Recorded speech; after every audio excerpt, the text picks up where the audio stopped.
Good morning, everybody. So today we will be discussing this important topic about metabolic and bariatric surgery and liver cirrhosis. I will be answering the following questions. How does obesity impact chronic liver disease? What factors should be considered in management of these patients? How might bariatric surgery improve outcomes? Is it safe? And what is the optimal method of bariatric surgery for patients with cirrhosis? So, how does obesity impact chronic liver disease? We have three stages of liver disease. We have liver disease without cirrhosis, we have cirrhotic patient, and patient with undergoing liver transplant.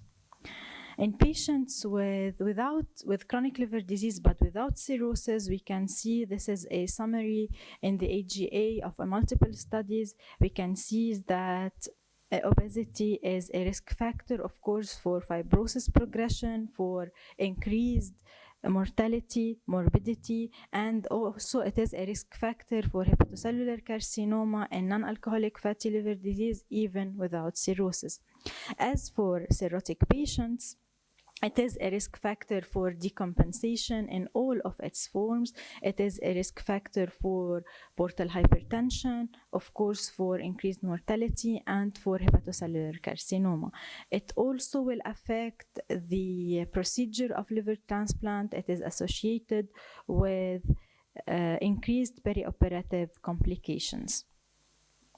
As we can see in the study, that the clinical decompensation is directly proportional to the weight of the patient. It will reach up to 43% of clinical decompensation in obese patients. So how we should assess cirrhotic patients? Actually, the assessment will not be similar to non-cirrhotic patient because in this population, BMI alone is not a good tool of assessment. Why? Because of all the water retention, because of maybe the presence of ascites, because of the risk of sarcopenic obesity in these patients. Sarcopenia is characterized by the loss of skeletal muscle, the increase in adipose tissue. Sarcopenic obesity is associated with higher mortality rates, with poor outcomes after liver transplant, with recurrent hepatocellular carcinoma, and with perioperative complication. How we assess of sarcopenic obesity? The most useful, easiest tool is the CT measurement of the psoas muscle at the level of the third lumbar vertebrate. So, does bariatric surgery improve outcomes and how? This is a study in 2020. As we can see, so the greater the weight loss, the better the resolution of NASH. It will reach up to 90% even with a weight loss greater than 10 kilogram per square meter. We can see also the evolution of fibrosis after bariatric surgery from a majority of F3 to a majority of F0. This is another study also showing that the HCC prevalence ratio and the mortality odds ratio in patients that underwent bariatric surgery in the United States. This include 250,000 patients, with its a huge number. We can see that it was proven it is bariatric surgery associated with a lower prevalence of HCC and a lower prevalence in hospital mortality. Weight loss also decreased hepatic venous portal gradient with greater declines reported among those with more than 10% weight loss. So, we are sure that bariatric surgery is very beneficial to cirrhotic patients, but is it safe to do bariatric surgery in this population? As for patients with compensated cirrhosis, this is a study in 2020 showing that there were no difference in mortality and length of stays between patients with compensated cirrhosis and patients with no cirrhosis undergoing bariatric surgery.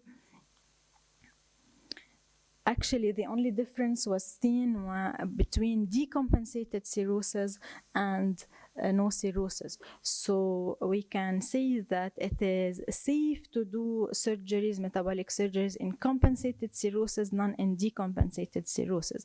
This is also another studies. We have 32 liver transplant candidates with a MELD score of 12.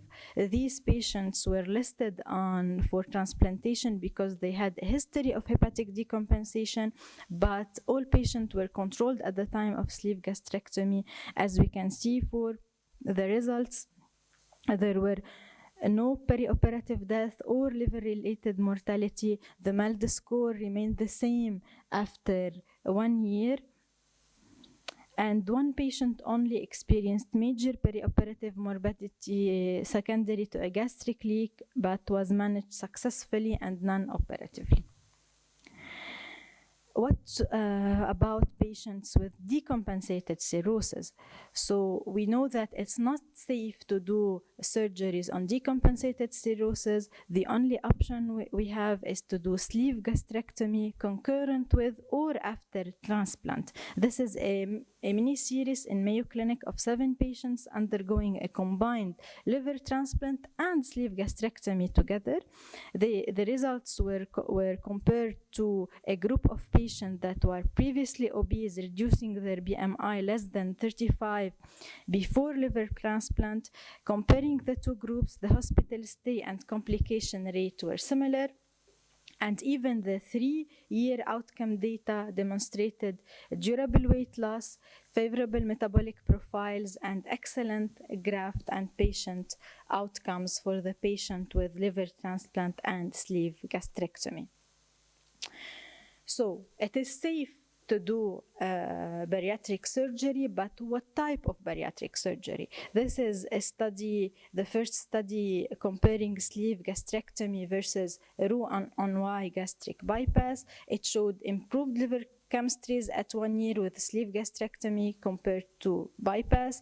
The excess weight loss was similar in both groups. Another retrospective analysis of non-alcoholic fatty liver disease patients comparing also sleeve gastrectomy to bypass showed that at 1 year, those with sleeve gastrectomy had a significant lower ALT. At 2 years, the ALT was comparable.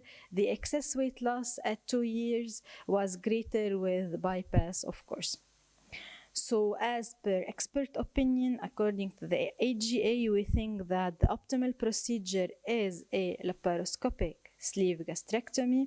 It will preserve endoscopic access to the stomach and biliary tree. Those what we will need if we had any peri-op complication after the liver transplant surgery. It does not induce malabsorption. It will cause more gradual weight loss, which may be beneficial in the settings of cirrhosis and liver transplant, as we all know, because the rapid weight loss and malabsorption in patients with non-alcoholic fatty liver disease or NASH may impair liver function. What about endoscopic bariatric procedures? Those procedures that are known to induce less weight loss but lower complication. Actually and unfortunately, the presence of clinically significant portal hypertension is a contraindication for the use of all endoscopic devices and intragastric balloon. The data for the use of endoscopic devices in patients with cirrhosis is still very limited and thus not indicated. So when doing a metabolic surgery, a sleeve gastrectomy in patients with cirrhosis, we should be sure to have a surgeon meeting specific training, an annual center volume requirement of 50 cases annually, a surgical anesthesia and medical team with experience in operating on patients with portal hypertension and cirrhosis. We should evaluate preoperatively for clinically significant portal hypertension. A cutoff of less than 10 millimeter is acceptable in these surgeries, and we should assess, of course, patient for potential candidacy for liver transplantation if anything goes wrong. My take-home messages will be: bariatric surgery can achieve long-term weight loss, can improve metabolic comorbidities, and diminish liver injury. So we should go for we should go for bariatric surgery as early as possible in cirrhotic patients, especially because we don't have other options. Lifestyle modification is not very easy in cirrhotic patients. Pharmacotherapy is not indicated at all in cirrhotic patients, and endoscopic bariatric procedure also are not indicated. We should go as early as possible with, of course, a thorough evaluation of candidacy, with evaluation of portal hypertension, of liver decompensation, and we should have appropriate resources to manage liver-specific complication. Proceed as early as possible when the patient is still compensated with a laparoscopic sleeve gastrectomy. In decompensated liver disease, the only acceptable option at present is a bariatric surgery concurrent with or following liver transplant. Thank you.